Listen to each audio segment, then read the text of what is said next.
مولایا صلی وسلم دائما ابدا۔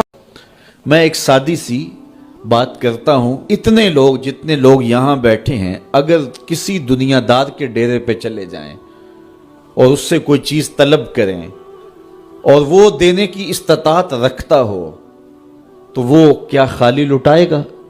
وہ کہے گا اتنے لوگ آگے ہو تو ڈیرہ داری کی شان کے خلاف ہے کہ میں ان کو خالی لٹاؤں۔ تو جب یہ دنیا دار خالی نہیں لٹاتا تو رب کیسے خالی لٹائے گا؟ جب بندے اس کی دہلیز پہ چل کے آ جائیں تو وہ بندوں کی ضرورتوں کا کفیل ہے اور ان کے ہر درد کو جانتا ہے اور ان کی ضرورتوں کو پورا کرتا ہے۔ علماء نے کہا دعا ہر صورت قبول ہوتی ہے، یا تو یہ ہے کہ فوراً قبول ہو جاتی ہے، جو مانگا فوراً مل گیا، اور کبھی ایسا ہوتا ہے کہ فوراً نہیں ملتا، حکمت ہوتی ہے اور فوری دینا مناسب نہیں ہوتا تو اس کو فوری نہیں دیا جاتا، لیکن دعا بعد میں کچھ عرصے کے بعد اس کی ڈیمانڈ پوری کر دی جاتی ہے۔ اور کبھی ایسا ہوتا ہے نہ فوری دیا جاتا ہے نہ بدیر دیا جاتا ہے، اس دعا کو ذخیرہ کر لیا جاتا ہے اور حشر کے دن اس کا بدلہ دیا جائے گا۔ اور روایت میں آتا ہے حشر کے دن جب ان دعاؤں کا بدلہ دیا جائے گا جن کا بدلہ دنیا میں نہیں ملا تھا تو لوگ آرزو کریں کہ کاش کہ دنیا میں کوئی دعا قبول ہی نہ ہوئی ہوتی، سارے صلے آخرت میں ملتے۔ اللہ اکبر۔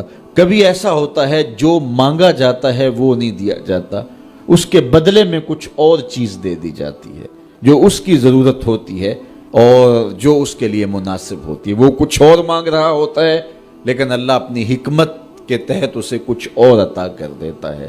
بہر صورت دعا قبول ہوتی ہے اور بندوں کے اٹھے ہوئے ہاتھ اللہ پسند کرتا ہے۔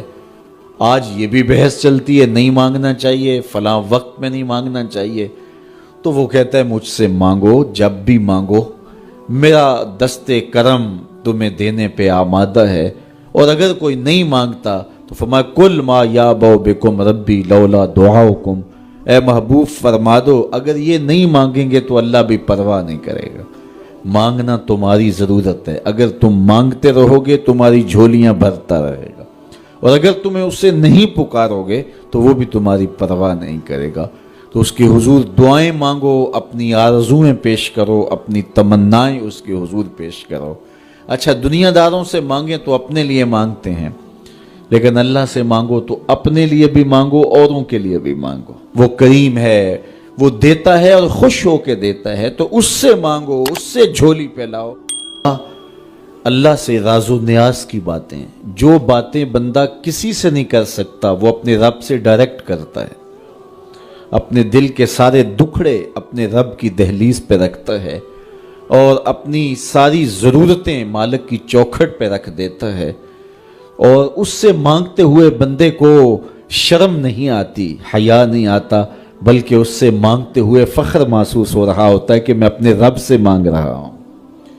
کسی اور سے مانگیں تو جھجک لگتی ہے، لیکن مالک سے مانگیں تو اپنائیت کا احساس ہوتا ہے کہ میں اس سے مانگ رہا ہوں، اس لیے کہ وہ ہمارا رب لگتا ہے، ہمارا اس سے ربط کتنا گہرا ہے۔ مسجد نبوی کا ایک کونا تھا اور ایک بندہ وہاں بیٹھ کے دعا مانگ رہا تھا۔ اس کے دعا کے لفظوں پہ غور کیجئے، اے اللہ میں تجھ سے اس لیے مانگتا ہوں کہ تو میرا اللہ ہے، تیرے علاوہ میرا ہے بھی تو کوئی نہیں۔ تو یہ وہ دعا مانگ رہا تھا اور مسجد نبوی کے کونے میں بیٹھا تھا۔ حضور نے دیکھا تو ایک صحابی سے کہا وہ جو دعا مانگ رہا ہے اس کو جا کے بتا دو تمہاری دعا قبول ہو گئی ہے۔ وہ مانگ اس ڈھب سے رہا ہے۔ تو یہ دعا اپنے رب سے نیاز ہے، دعا خود عبادت ہے۔ جب تمہاری ضرورتوں کا کفیل وہ ہے تو پھر اس سے نہیں مانگیں گے تو کس سے مانگیں گے؟ اور جب اس سے بندہ مانگتا ہے تو پھر وہ مانگنے والے کی لاج بھی رکھتا ہے۔ ان ربکم حیی کریم یستحیی من عبدہ اذا رفع یدہ ان یردہما صفرا، تمہارا رب حیا کرنے والا کریم ہے، جب بندے اس کے سامنے ہاتھ پھیلا کے دعا مانگتے ہیں اللہ فرماتا ہے مجھے شرم آتی ہے ان کے اٹھے ہوئے ہاتھ خالی کیسے موڑوں۔ جب انہوں نے مجھ سے مانگا ہے تو میں نے بھی نہ دیا تو کون دے گا؟